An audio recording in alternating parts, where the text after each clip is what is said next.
How do you square your endorsement of Donald Trump with the testimony we just saw? I was raped at the age of 16. And any rape victim will tell you, I've lived for 30 years with an incredible amount of shame. It's a shame that you will never feel, George. And I'm not going to sit here on your show and be asked a question meant to shame me. This man is a despicable piece of scum. This week with George Stephanopoulos, I still like to call it This Week with David Brinkley, but replaced by George Stephanopoulos, and so no one watches the show anymore. But that's hard to fit on the title screen for ABC News, so for some reason they're calling it This Week with George Stephanopoulos.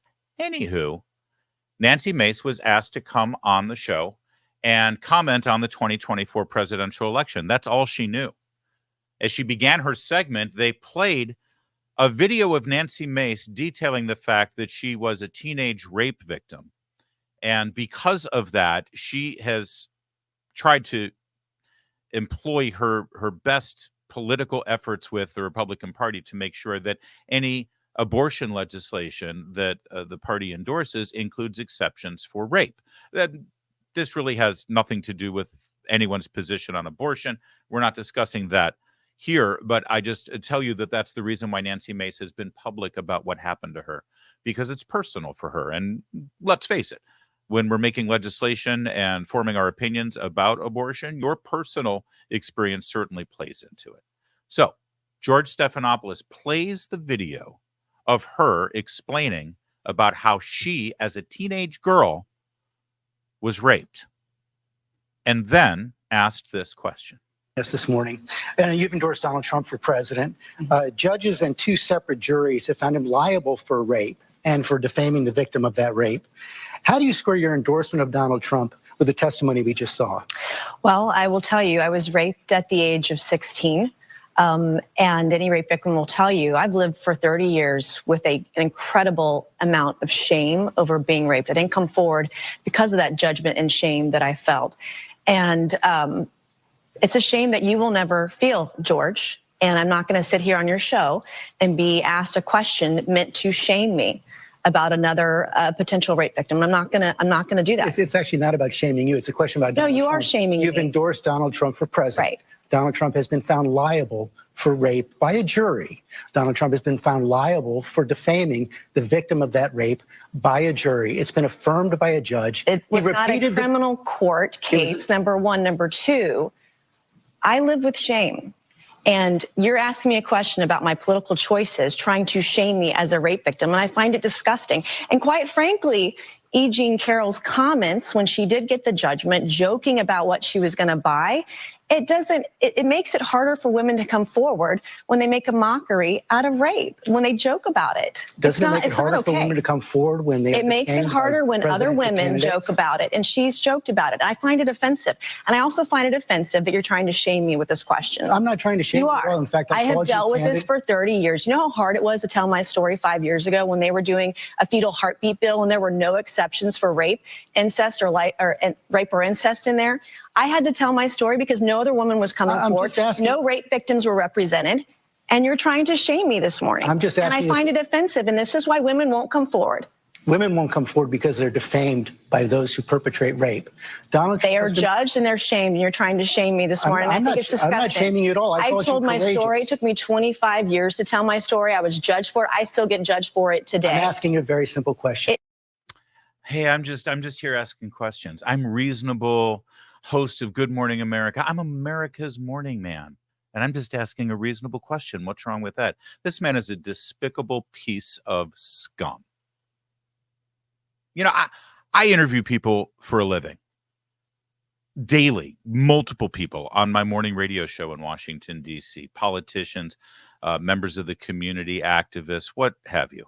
Sometimes I interview people who I don't agree with.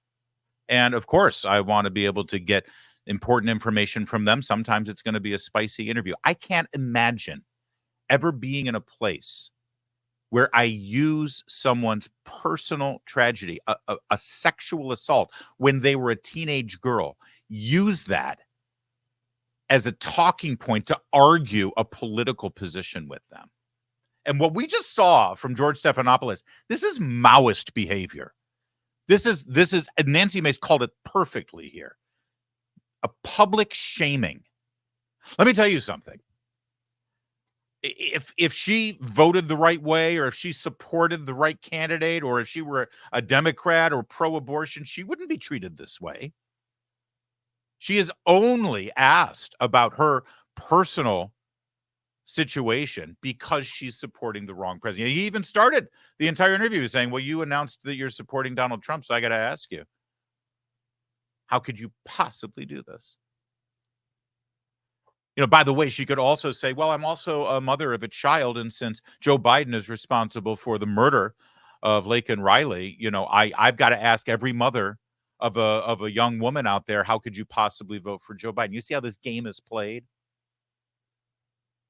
This is despicable. You've got the spectacle of George Stephanopoulos trying to mansplain to Nancy Mace about how she should behave as a rape victim. Mansplaining to Nancy Mace about why women are afraid to come forward and blow the whistle on their rapist and tell their story about being a victim. No, it's because of what happened to E. Jean Carroll, not because of what I'm doing to you. You realize that if Tucker Carlson or Sean Hannity or Laura Ingraham, if they conducted themselves this way, do you realize how over their career would be? Do you realize how they would absolutely be done, dead? Turn in your keys, clean out your desk. You're done here. But George Stephanopoulos, I mean, he's look at how reasonable he is. He's everybody's brother-in-law. He's Uncle George. This is a good time to remind you who exactly George Stephanopoulos is, as he's delving into Nancy Mace's past and trying to reach political conclusions. Well, Greg Kelly, a journalist and anchor over at Newsmax, he took a moment here to remind everyone. Here was George Stephanopoulos' book that he wrote after he left the Clinton administration, Bill Clinton's presidency. He was part of the campaign, and then he was the White House spokesperson for many years before he left. Oh, yeah, you didn't know that? Oh, yeah. The political editor for ABC News, or no, what is this title now? I think he's senior executive editor or something. He's the host and anchor of Good Morning America every day and the host and anchor of their most important political show This Week every Sunday. And no, he's not a journalist. He's not a trained reporter. He's a political operative. He ran communications for the Clinton campaign. This is what Andrew Breitbart used to call the Democrat media complex, the revolving door between the powers of American politics and then equal, if not greater power, sitting at the desk of American media. And it's across the board. Go look at what Jake Tapper did before he got a TV show. Go look into what Chuck Todd did before he got a TV show. Jen Psaki is a perfect example now over on MSNBC. It goes on and on and on. So now here's George Stephanopoulos. This was his book. It was called All Too Human, A Political Education. He talked about the scandals during the Clinton campaign and the Clinton presidency. And for those of you who don't remember, they used to refer to women in Bill Clinton's life who could damage him politically. They used to refer to them as bimbos. Yeah, when they came forward and spoke with reporters and told their story about how Bill Clinton was a little too extra handsy and friendly with them, let's just face it, a little rapey with them, they would refer to it as bimbo eruptions. Here we go. Because of my defense of Clinton against past bimbo eruptions had been predicated on my belief that he wouldn't create new ones. Of course, he did with Monica Lewinsky. I looked down at the card, then back at her face. Sweet, sweet Connie, my first bimbo eruption. Sweet, sweet Connie was a young woman who was trying to tell George Stephanopoulos that Bill Clinton had forced himself on her. And to George Stephanopoulos, that's a bimbo eruption. We survived our first bimbo eruption. So says George Stephanopoulos in his book. So Nancy Mace is just the latest in a string of women who are publicly shamed, mocked, ridiculed by not just George Stephanopoulos, but you know who helped head up the bimbo eruption squad on the Clinton campaign? That would be his wife, Hillary Clinton. In fact, Time Magazine did a whole story about how the White House, the Clinton White House, covered up the scandals of his presidency. Deepwater, how the president's men tried to hinder the Whitewater investigation. Who's that young man standing behind Bill Clinton, coordinating the cover-up? That's George Stephanopoulos. That's who just went on the attack against Nancy Mace. Because Nancy Mace, well, she committed the original sin. She's supporting Donald Trump. Actually, it's a combination sin. She is supporting Donald Trump while being a woman. You see, the one demographic that Joe Biden can count on right now is the Nancy Mace demographic. Young, professional, successful, single women. So she must be destroyed. She must be publicly humiliated. She must be publicly shamed, which is exactly what he attempted to do. The difference is Nancy Mace was the first woman to attend the Citadel in South Carolina. She's been in tough situations before. And George Stephanopoulos, I'm pretty sure she could bust him in two if she wanted to. He picked the wrong woman. But let's be clear about something. What George Stephanopoulos did there really isn't about Nancy Mace. It's about all the other women, whether they have a public profile or whether they're you or another woman in your life. This is about sending a message to all the other women out there that if you dare to do what she did, if you dare to come forward and publicly support Donald Trump, oh, we'd hate to see what's in your closet. We'd hate to dig up your skeletons. He's sending a message that this is how these people are to be treated. One other thing about who George Stephanopoulos is, I'll never forget this moment too. This was the New Hampshire debate in 2012 in New Hampshire. He got to moderate the debate, even though everybody in the Republican National Committee, which at the time was run by Michael Steele, who is now a host and regular on MSNBC, so connect those dots, if you will. Everybody knew that George Stephanopoulos was the political hack operative that I just laid out for you. And yet somehow the RNC agreed to have him moderate the debate of our candidates. And look at this question that he drew out of nowhere. Governor Romney, I want to go straight to you. Senator Santorum has been very clear in his belief that the Supreme Court was wrong when it decided that a right to privacy was embedded in the Constitution. And following from that, he believes that states have the right to ban contraception. Now, I should add that he said he's not recommending that states do that. Well, I'll be clear. Absolutely. I'm giving you your due. We're talking about 10th Amendment and the right of states but I do want to get to that core question. Governor Romney, do you believe that states have the right to ban contraception, or is that trumped by a constitutional right to privacy? George, this is an unusual topic that you're raising. States have a right to ban contraception. I can't imagine a state banning contraception. I can't imagine the circumstances where a state would want to do so. And if I were a governor of a state or a legislator of a state, I would totally and completely oppose any effort to ban contraception. So you're asking, given the fact that there's no state that wants to do so, and I don't know of any candidate that wants to do so, you're asking, could it constitutionally be done? We can ask our constitutionalist here. Sure.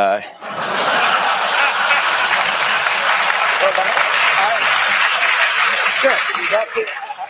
Yeah, that was actually a good moment. And Mitt Romney had some funny moments there. But yeah, if you're confused as Mitt Romney was at that moment, you have every right to be. Rick Santorum once said that the 10th Amendment suggests that states have the right to ban Constitution. There's no right to privacy. And so therefore, Mitt Romney, do you want to ban contraception? And everyone's like, what the hell? No, literally up until that moment, literally no one was talking about any kind of proposed ban on contraception. Nobody was interested in that. Nobody wanted to do that. And if Rick Santorum wrote about it or said it sometime, it was a hypothetical question about what states' rights are versus what the Supreme Court can dictate. But that moment where George Stephanopoulos injected that issue into the campaign. That then led to the next month, a young Georgetown law student named Sandra Fluke giving testimony in Congress about how she should have not just the right to contraception, but have federally funded contraception for her health needs. Rush Limbaugh commented on that and got into a little bit of trouble. They wanted to cancel him because of how he characterized what Sandra Fluke was asking the American taxpayer to subsidize. Of course, that became an issue for Barack Obama in the Obamacare discussions in 2012 for the presidential campaigns. And, well, do you think that's an accident? Do you think these things just happen?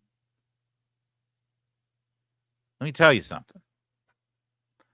Over the next couple of weeks, you are going to see more and more journalists, more and more politicians, and you'll see the Biden campaign picking up on this issue, calling Donald Trump a rapist. Oh, one other beautiful thing about all of this from Mr. Journalist George Stephanopoulos, who said at the beginning of this segment, here, let's play it for you once again. Watch now and listen. This morning, and you've endorsed Donald Trump for president. Judges and two separate juries have found him liable for rape and for defaming the victim of that rape. That's inaccurate. In fact, it's just flat out wrong. In fact, I'll go so far as to say it's a bald-faced lie. In fact, the jury in the E. Jean Carroll defamation case, it wasn't a criminal case. It's a much lower evidentiary bar and a lower standard to find responsibility versus guilt. He used the words there, liable, not guilty of rape, liable for rape. But even that is a lie.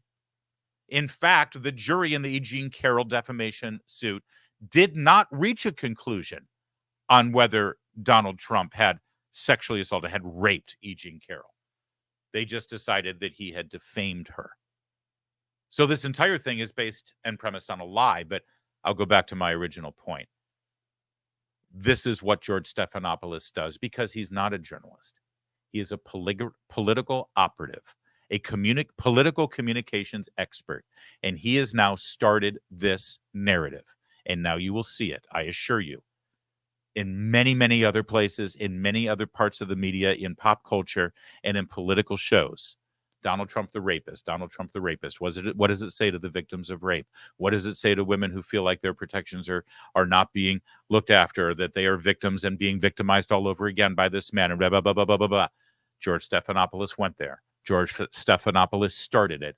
George Stephanopoulos knew exactly what he was doing. As great as Nancy Mace was, and as valiant as she was, as effective as she was, it's done now. George Stephanopoulos has started the new narrative, the new political narrative, because his job is not to be a journalist. His job is not to deliver facts clearly. His job is not to inform his viewers. His job is to use his position to win an election for his party. It's the same thing he did when he worked on the Clinton campaign and worked in the Clinton White House. The only difference now is that ABC News and Disney, who owns ABC News, they pay him to do it now. They pay him a lot to do that now.